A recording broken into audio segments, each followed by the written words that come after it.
Hermanos, buenas tardes. Hoy, domingo 13 de diciembre, cumpleaños de mi suegra. Su nombre es Eufemia Zafra, una señora de 90 años a quien admiramos bastante. Usted la puede ver a ella con su iPad, llamándola a su hija vía Skype, vía Zoom, vía Messenger, no se pierde una, o tomando sus apuntes para hacer sus tejidos de YouTube. Interesante. Mi suegro no se queda atrás, también se comunica con nosotros mediante estos adelantos. Estamos muy contentos por este cumpleaños de mi suegra, cumple 90 años, lo digo con gusto. El año pasado estuvimos con ella para su cumpleaños y este año, gracias a Dios, podemos verle también cumplir un año más. Un saludo muy especial. Y quiero comenzar este tema, este mensaje, a propósito de que el mundo se encuentra en una circunstancia bastante difícil. Hasta la semana pasada habíamos hablado de las cosas difíciles que iban a pasar en el mundo, de las cosas buenas que nos esperaban a los creyentes, pero de alguna manera eran cosas que a muchos de nosotros nos tienen en zozobra. Sin embargo, quiero hablar de esperanza hoy. Quiero hablar de esperanza porque viene la Navidad. La Navidad, propiamente dicha, es un tiempo de esperanza. Dicen que es un tiempo de paz. ¿Puede haber paz en este tipo de pandemia? ¿Puede haber paz entre las familias que se rompen? ¿Puede haber paz cuando las drogas, el alcohol y todas estas cosas proliferan en el mundo? ¿Puede haber paz cuando la gente celebra las leyes acerca del aborto? ¿Puede haber paz? Bueno, mi tema en este día es cómo ganarle al enemigo sin hacer algo extraordinario. Y obviamente esto está dirigido a todos aquellos que decimos creer en el Señor Jesús, es decir, a los creyentes. ¿Y por qué decimos esto? Bueno, en primer lugar, tenemos que entender algunas cosas. ¿Qué? Tenemos que entender de que en el Antiguo Testamento, ah, cuando Dios habla con Moisés, le dice pues que ellos se mantengan en el desierto, pues se van a mantener durante 40 años porque pues habían desobedecido de muchas maneras, pero Dios da instrucciones. Y una de esas instrucciones es que él tenía que morar en el tabernáculo, ¿no? Y pues ellos armaban la tienda de tabernáculo al costado del pueblo, las tribus estaban a su alrededor y de fuera de todo ese lindero había un lugar que se llamaba fuera del campamento. El campamento representaba un lugar seguro para todos ellos. Entonces, por lo tanto, por ejemplo, el libro de Lucas capítulo 12, versículos 14 y 15 está hablando de un asunto en cuanto a Miriam, la hermana de Moisés. Miriam con Aarón, de alguna manera habían tratado de usurpar, vamos a decir, o falsear las palabras de Moisés. Y habían asusado al pueblo de alguna manera. Es decir, les hicieron mal contra su hermano, ¿verdad? Su hermano tenía una seria comunicación con Dios. Mira lo que dice. Pero el Señor dijo a Moisés, números 12, 14 al 15, dice, pero el Señor dijo a Moisés, si su padre le hubiera escupido a ella en el rostro, ¿no llevaría su vergüenza por 7 días? Que sea echada fuera del campamento por 7 días y después puede ser admitida de nuevo. Miriam fue confinada fuera del campamento por 7 días y el pueblo no se puso en marcha hasta que Miriam volvió.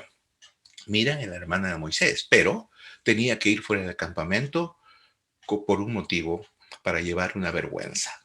Una vergüenza. Entonces, fuera del campamento era el lugar de la vergüenza. Fuera del campamento también se encontraba, era el lugar de castigo y de muerte. Números 15, 36 dice, y toda la congregación lo sacó fuera del campamento y lo apedrearon y murió, tal como el Señor había ordenado a Moisés. Moisés había dado instrucciones específicas en cuanto a las personas que vivían dentro del campamento, cómo debían comportarse. Y si alguno de ellos tenía una falta grave, entonces mira, la ley fuerte acá dice, lo sacaban fuera del campamento y lo apedreaban. ¿Ok? Fuera del campamento también era un lugar de exterminio total. Si, no solamente lo apedreaban, sino exterminaban con él. Hebreos capítulo 13, versículo 11 en el Nuevo Testamento dice, porque los cuerpos de aquellos animales cuya sangre es llevada al santuario por el sumo sacerdote, como ofrenda por el pecado, son quemados fuera del campamento. Es decir, el sacerdote hacía los sacrificios necesarios en el tabernáculo, Y una vez que hacía los sacrificios necesarios, ¿verdad? Todo lo que quedaba, todo el remanente, todas las cosas eran llevados fuera del campamento y vueltos, ¿no? Ya quemados, ¿ok? A desintegrarlos, ¿no? Como ponerlos en el horno ahí para que todo se vuelva carbón y se deshaga. Fuera del campamento era el lugar del exterminio total de todo cuerpo, de todo ser. Fuera del campamento, también el sacerdote tenía la oportunidad de salir. El libro de Levítico, capítulos 14, versículos 3 al 5, dice, y este saldrá fuera del campamento y lo examinará. Y si ve que está sana la plaga de la lepra del leproso, el sacerdote mandará luego que se tomen para él, que se purifica 2 avecías vivas, limpias, y madera de cedro, grana e hisopo. Interesante, ¿no? Dice que el sacerdote saldrá fuera del campamento y examinará al leproso. Es decir, fuera del campamento es el lugar del leproso, de los enfermos, ¿no? Pero ellos todavía estando fuera del campamento tienen una oportunidad, porque el sacerdote saldrá y tocará con sus manos y verá si que la plaga de lepra le ha sanado, ¿verdad? Entonces, cuando la plaga de la lepra le sanó, entonces deberá hacer algunos sacrificios, ¿no? Y es interesante, ¿no? Porque será limpiado en ese momento. Hebreos capítulo 13, versículo 12, fuera del campamento dice, por lo cual también Jesús, para santificar al pueblo mediante su propia sangre, padeció fuera de la puerta, fuera del campamento. Fuera del campamento era el lugar de redención. Fuera del campamento, donde abunda lo malo, donde abunda lo sucio, allí el Señor Jesucristo tuvo que salir fuera de la puerta, dice, y espiar, es decir, dar su vida, dar su propia sangre, ¿verdad? Él padeció fuera de la puerta, como alguien diría. Ahora, déjeme ayudarles a pensar qué es esto. Yo te preguntaría en esta tarde, ¿y tú? ¿En dónde estás? ¿Fuera o dentro del campamento? Seguramente algunos de ustedes piensan, ¿qué tiene que ver el campamento conmigo? El campamento era para Israel. Nosotros no somos Israel. Sí, no somos Israel, pero ciertamente muchas de las tipologías en el Antiguo Testamento sí representan y corresponden al andar o a la iglesia del creyente. Ahora no estoy diciendo que es la iglesia, pero podríamos decir que el campamento de los creyentes es la iglesia. Hace algunas semanas o meses atrás había predicado acerca de la umbrella, acerca de la sombrilla, acerca de la cobertura que tienen las iglesias sobre sus miembros, sobre la gente que está dentro. Así que podríamos definir hoy de que nuestro campamento es la iglesia del Señor. Y por eso yo te pregunto, ¿en dónde estás? ¿Dentro de la iglesia o fuera de la iglesia? Entonces, muchos de nosotros no debiéramos de tener temor, no debiéramos de tener pavor por las cosas que suceden. En primer lugar, la muerte no nos debería de asustar, porque el apóstol Pablo dice, para mí el vivir es Cristo y el morir es ganancia. Pero ciertamente no somos los apóstoles, ¿verdad? Sin embargo, los pastores, los misioneros, tenemos un ministerio, se llama el apostolado. No somos apóstoles. Yo soy la primera persona que digo que no existen los apóstoles, es decir, aquellos que estuvieron con Jesús ya murieron. Existe un ministerio del apostolado, ¿no? Y pues el ministerio de apostolado tiene sus huellas, tiene sus señales, tiene sus credenciales. Y de eso puedo estar seguro que Dios nos protege y obra a nuestro favor. Por ejemplo, una señal de estas es cuando Jesús va a encontrarse con los leprosos. Yo me imagino a Juan, a María, a la propia madre de Jesús, diciéndole, hijo, hermano Jesús, no vayas a tocar a estos leprosos. Y Jesús les decía, ¿y qué quieres que haga? Este es el ministerio, esto debo de hacerlo. Entonces, nosotros, los que somos creyentes, los pastores en primer lugar, pues estamos llamados, tal vez no ir a tocar, pero estamos llamados a asistir a aquellos que nos necesitan en este momento, a los enfermos de nuestra iglesia, a las personas que necesitan de nosotros, ¿verdad? Lo hacen los policías, lo hacen los militares, lo hacen los bomberos, pero ese es el tiempo de los pastores, como es el tiempo de la iglesia. Es el tiempo de los creyentes. Es el tiempo de que la gente que no conoce a Cristo se dé cuenta de que Dios es más grande que nuestras debilidades, que Dios y su protección es suficiente. Ahora, tengo entendido, sé que muchas personas, inclusive personas que conozco, han fallecido, ¿verdad? Y están con el Señor, creyentes. Y bueno, pues en este tiempo, en muchos países a todo le ponen coronavirus. Y el coronavirus, pues por supuesto, es famoso, ¿no? Por esto, por el ataque que da, por la pelea, por maltratar el cuerpo. Algunos hermanos en nuestra iglesia han tenido ya coronavirus, gracias a Dios. El último creo que ya salió de esto, ¿no? Y pues sí, han sido mortificados con dolor de cabeza, etcétera, etcétera, pero gracias a Dios están vivos, ¿no? Entonces, no ha pasado lo mismo con otras personas que han fallecido. ¿Por qué? Porque han tenido otras complicaciones. Lo que quiere decir que el coronavirus no los mató. Yo he dicho y vuelvo a repetir, este tipo de enfermedad maléfica, tramada desde el laboratorio del diablo, ha sido diseminada en el mundo para, para matar a los débiles, para matar a todos aquellos que somos carga en el mundo. Una mente malvada la ha diseñado para dejar solamente aquellos que pueden ser esclavos del trabajo. Eso es lo que va a venir. ¿Cómo ganarle al enemigo sin hacer algo extraordinario? Primero que nada, asegúrate que vives dentro del campamento. Es decir, asegúrate que vives dentro de la iglesia. Por eso dije, este es un mensaje importante para aquellos que somos salvos, porque necesitamos ser salvos para entenderlo.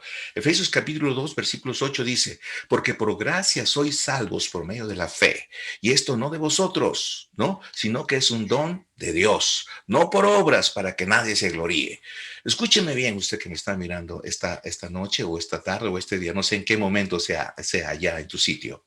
Mire, ninguna persona que dice ser salvo confía en que sus obras lo van a salvar.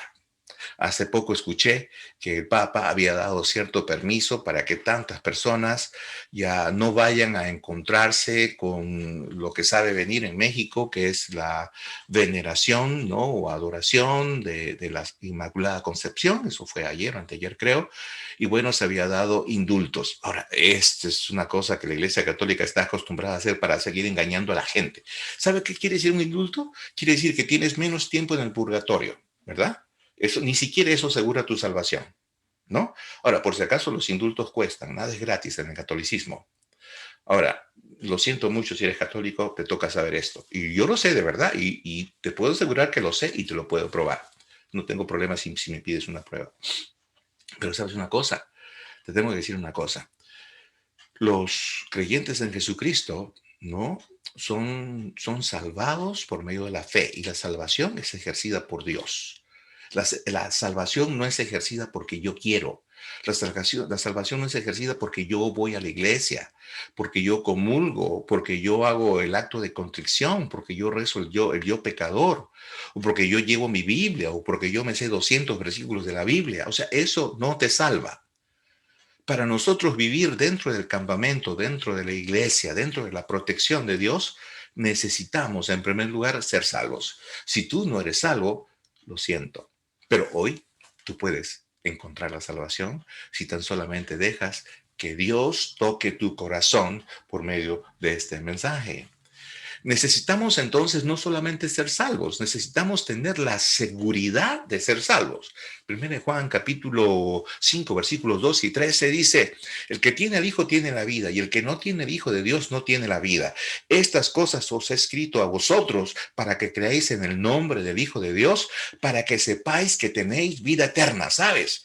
La Biblia fue escrita para que los creyentes reconozcamos y entendamos que nuestra seguridad está en lo que Dios ha dicho. Y lo que Dios ha dicho está en su palabra. Y en su palabra dice que todo aquel que en él cree tiene vida eterna, ¿verdad? Todo aquel que tiene al Hijo de Dios tiene la vida. Y no está hablando de que tienes la vida por un rato mientras a Dios se le dé la gana. Dios nunca sería un Dios cruel en decirte que te da algo solamente por un momento a ver si pasas la prueba. No es así. Así que siento mucho todos aquellos pastores y denominaciones y gente que piensa que la salvación se pierde. No, los que están dentro del campamento, los que están dentro de la iglesia, ¿no? Necesitan tener la seguridad de su salvación. Necesitan saber específicamente de que Dios, cuando les dio la salvación, no lo hizo por ningún acto que dependa de ti, sino lo hizo por gracia, ¿no? Te dio a su propio Hijo, el Señor Jesucristo, y te lo dio por la eternidad. ¿Me entiendes tú? Por la eternidad. Ahora, también necesitamos entender, y vamos pasando algunos niveles ya, que necesitamos andar en santificación. Efesios capítulo 1, versículos 4 en adelante dice, según nos escogió en él antes de la fundación del mundo, para que fuéramos santos y sin mancha delante de él. En amor nos predestinó para adopción como hijos para sí mediante Jesucristo, conforme al beneplácito de su voluntad, para alabanza de la gloria de su gracia que gratuitamente ha impartido sobre nosotros en el amado. Ok, un versículo bastante largo, pero interesante. Cuando hablamos de andar en santificación, estamos hablando de nuestra vida práctica. Mire, aquellos que aceptamos a Jesucristo, aquellos que tenemos la seguridad de nuestra salvación, tenemos una posición con el Señor Jesús. Es decir, Dios nos ha colocado en los lugares celestiales. Nuestros nombres están escritos en la gloria. Pero una cosa distinta es andar acá en la tierra. Una cosa distinta es todavía tener esta investidura de carne, de sangre, lo cual en algún momento se va a corrompir, lo cual en algún momento se va a deteriorar, se va a malograr, se va a hinchar y va a apestar horrible, ¿verdad? El cuerpo del cadáver. Pero lo cierto que dentro mío está esta verdadera persona que ha sido redimida por Cristo. Ahora, Dios nos pide que nosotros andemos en santificación. ¿Qué es esto? Quiere decir que Dios nos pide que nosotros, en el proceso de nuestro crecimiento, vayamos descubriendo de qué cosas tenemos que apartarnos. ¿Me comprende usted? De qué cosas negativas y malas tenemos que apartarnos, ¿no? Hablaba en esta semana que muchos de nosotros tenemos el mal hábito de decir cosas malas o de hablar en negativo. Y estaba pidiendo que cambien nuestros pensamientos al hablar cosas positivas. Sin embargo, no solamente nosotros, a veces es la gente con la que nos juntamos. A veces nuestros propios familiares con que nos juntamos. No se han dado cuenta que nosotros tenemos una nueva manera de entender y de pensar. Entonces, cuando andamos en santidad o queremos crecer en esta santidad, que lo que significa es separación, Dios nos ha separado para algo mejor, quiere decir que poco a poco vamos mejorando nuestras acciones, poco a poco vamos mejorando nuestras actitudes para con Dios y vamos dejando la práctica de aquellas cosas que nos tenían atrapados hacia el pasado. Entonces, Dios quisiera que nosotros andemos en este proceso, ¿me entiende usted? De andar separándonos de aquellas cosas que están mal. A eso le llamamos santificación. También aquellos que viven dentro del campamento necesitan aprender, necesitan entender que pueden vivir una vida de oración. San Juan capítulo 3, versículos 21 y 22 dice, amados, si nuestro corazón no nos reprende, confianza tenemos en Dios y cualquiera cosa que pidiéramos la recibiéramos de Él, porque guardamos sus mandamientos y hacemos las cosas que son agradables delante de Él.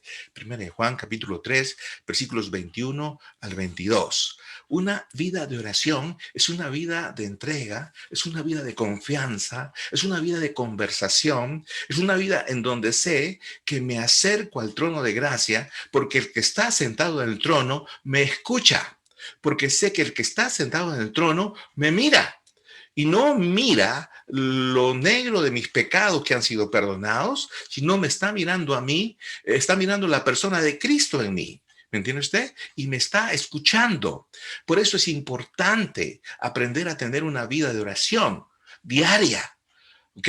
No hablo de una vida de las 24 horas de oración. Ahora, mis pensamientos, obviamente, tratarán de estar las 24 horas conectados con Dios. Y a eso le llamamos una vida de devoción.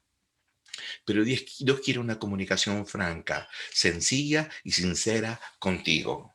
Los que viven dentro del campamento, dentro de la iglesia, necesitan tener una vida llena de alabanza y adoración. Ahora, es importante, ¿verdad? Nuestros servicios están llenos de alabanza y adoración, Últimamente las leyes del Estado han prohibido de que los coros, los grupos de música se pongan adelante a cantar. Es más, un poquito más ya nos están prohibiendo cantar en los servicios.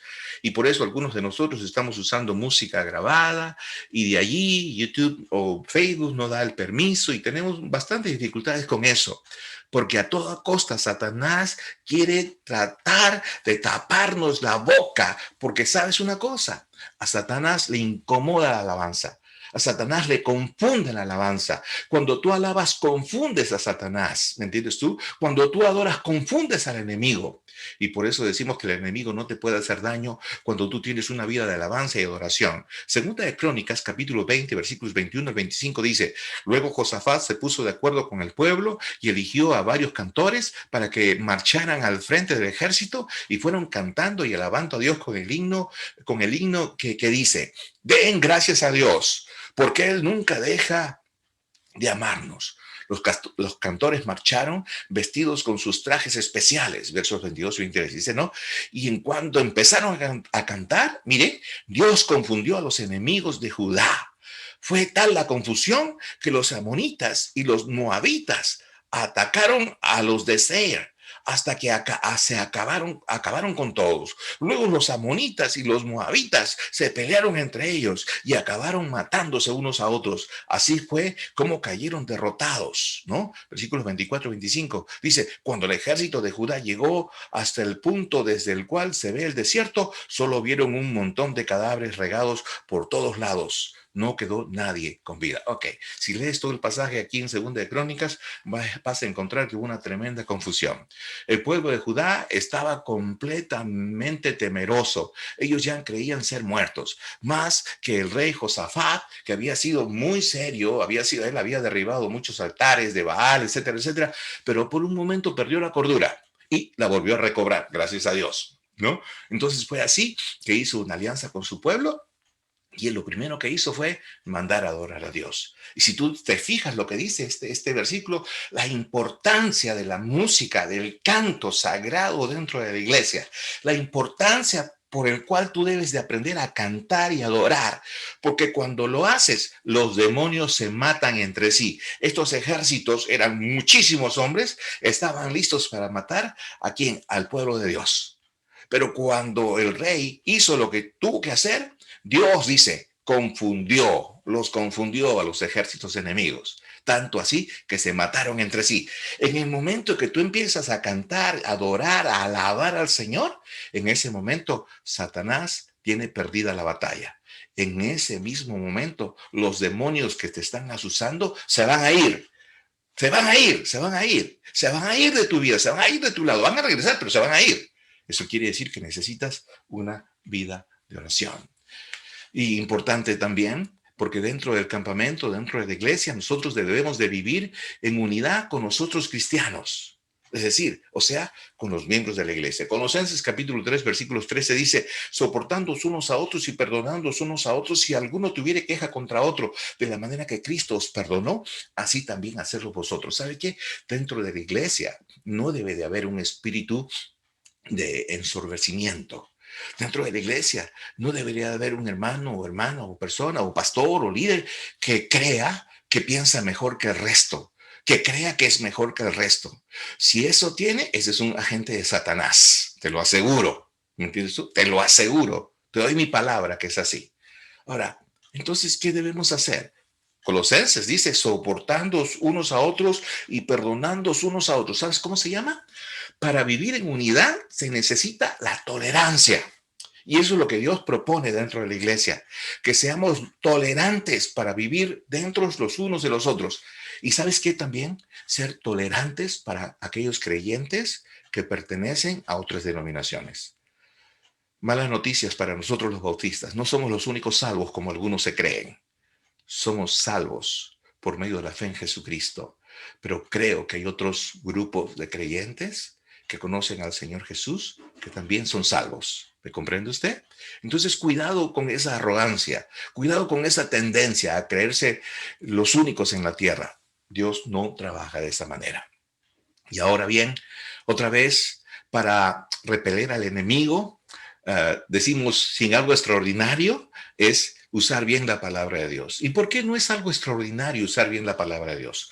Porque después de haber dicho todo lo que hemos dicho, a estas alturas tú, como creyente, debes saber usar bien la palabra de Dios. Debes entender que la palabra de Dios no es cosa de que esté en tu celular. Debes entender que la palabra de Dios no es un asunto que se ve dentro de la pantalla, a ver que el pastor está predicando, a ver si aparece el versículo. La palabra de Dios debes tenerla en tu mano. La palabra de Dios debe ser usada por ti en sus páginas, en sus hojas. ¿Me entiendes tú? Hermano Carlos, el otro día está hablando conmigo, me dice, pastor, veo que no tantos chicos, ya jovencitos, tienen Biblia. Me dijo, voy a comprar algunas Biblias para ellos, pero quiere mandar a hacer su nombre en las Biblias, en fin. Bueno, es una idea de él. Me parece maravilloso, pero me parece también que cada papá, si tú tienes un hijo adolescente, el mejor, el mayor, el mejor regalo que puedes hacer en esta Navidad es comprarle una Biblia a tus hijos. No les regales un celular, regálales una Biblia. Les va a servir para toda su vida. El celular se va a acabar y vas a tener que comprarle otros. Eso, ¿qué quieres? Hebreos 4:12 dice, porque la palabra de Dios es viva y eficaz y más cortante que de toda espada de dos filos, y penetra hasta partir el alma y el espíritu, las coyunturas y los tuétanos, y discierne los pensamientos y las intenciones del corazón. Entonces estamos hablando de un organismo vivo. No estamos hablando de un puñado de letras. Estamos hablando de un organismo vivo, necesario, interesante, un organismo ordenado, donde muchos escritores invirtieron tiempo, vida, siendo inspirados por el Espíritu Santo. Más de 40, dice. A lo largo de más de 2000 años fue escrita la palabra de Dios. ¿Entiende usted? En diferentes lenguas, en diferentes costumbres. Ahora, es algo milagroso. La palabra de Dios no ha fallado hasta ahora. Nostradamus ha fallado todos aquellos videntes. Ahora todo el mundo es vidente. Todo el mundo vaticina que va a haber algo grave. Me da risa cuando escucho eso, ¿verdad? Porque pues es como Cristóbal Colón, ¿verdad? Cuando Cristóbal Colón hablaba de la tierra redonda, bueno, no muchos saben, él era genovés, pero sus abuelos eran judíos. La Biblia dice que la tierra era redonda desde hace mucho tiempo. Ahora, algunos van a disquepar conmigo por el asunto de la tierra cuadrada y todo. Otra vez, eso no me da la salvación. Yo estoy seguro en Cristo, con la tierra redonda o cuadrada. Y la última cosa, o dos últimas cosas, es tenemos que aprender a ser perseverantes. Efesios 6:12 dice, porque no tenemos lucha contra carne y sangre, sino contra principados, contra potestades, contra los gobernadores de las tinieblas de este siglo, contra huestes espirituales de maldad en las regiones celestes. ¿Sabe? Ser perseverantes es uno de los últimos niveles del creyente. Cuando el creyente ya es más o menos maduro, es una persona perseverante. Cuando no somos perseverantes, tendemos a desanimarnos, tendemos a echar la culpa a todo el mundo de todo lo que pasa. Tendemos a comparar las iglesias, tendemos a intentar escapar, como si Dios hubiera puesto una fórmula mágica en un lugar, o en algún pastor, en algún predicador. La vida no funciona así. Entonces tienes que ser perseverante. ¿Por qué? Porque todos los días nuestra lucha no es contra el hombre, no es contra el ser humano. Nuestra lucha es contra principados, huestes de demonios que tratan de atacar con tu vida, que tratan de acabar con tu vida, tratan de atacarte a ti y a los tuyos. Entonces, por eso necesitas ser perseverante. La perseverancia no es un asunto de una hora, de un día, es un asunto de días, tal vez de toda tu vida mientras estés en esta tierra. Tienes que aprender, por último, a aceptar el amor incondicional de Dios. Esto es algo que muchas veces nosotros no lo entendemos bien. Primera de Juan 4:10 dice, en esto consiste el amor, no en que nosotros hayamos amado a Dios, sino en que Él nos amó y envió a su Hijo para que fuera ofrecido como sacrificio por el perdón de nuestros pecados. Primera de Juan 4:10. En esto consiste el amor. Esta es la parte incomprensible. El versículo en otras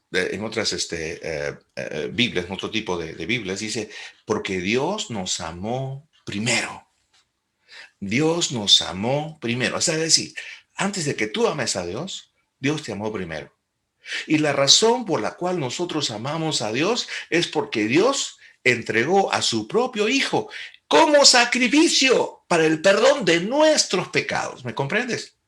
Es decir, Jesucristo murió por el perdón de tus pecados y por eso necesitas aprender a aceptar el perdón incondicional de Dios. Por eso, si Dios te perdona, tú tienes que perdonar.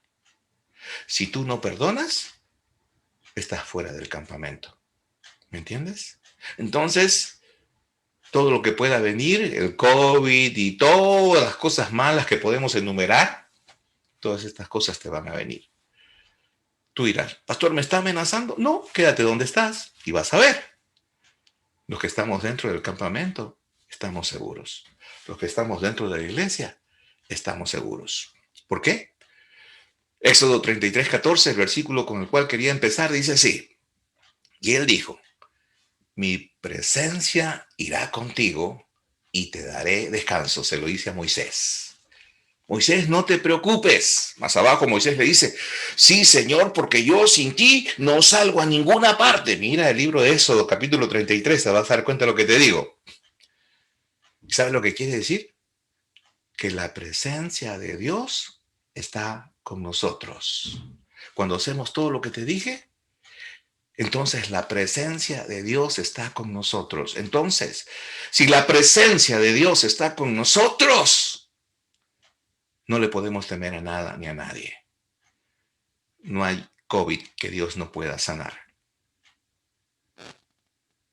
Y si hay una circunstancia en la cual Dios requiere que tenemos que ir a su presencia, es porque hemos terminado la comisión que Dios ha pedido que hiciéramos en este mundo. Así que, como decía Pablo, para mí el vivir es Cristo y el morir es ganancia. Así que, hermanos, no sucumba. Hermanos, manténgase firme. Hermanos, que Dios le bendiga.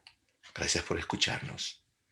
Tome la decisión de no hacerle caso a Satanás y viva una vida de gozo en el Señor. Que Dios le bendiga. Nos vemos la siguiente semana en vivo.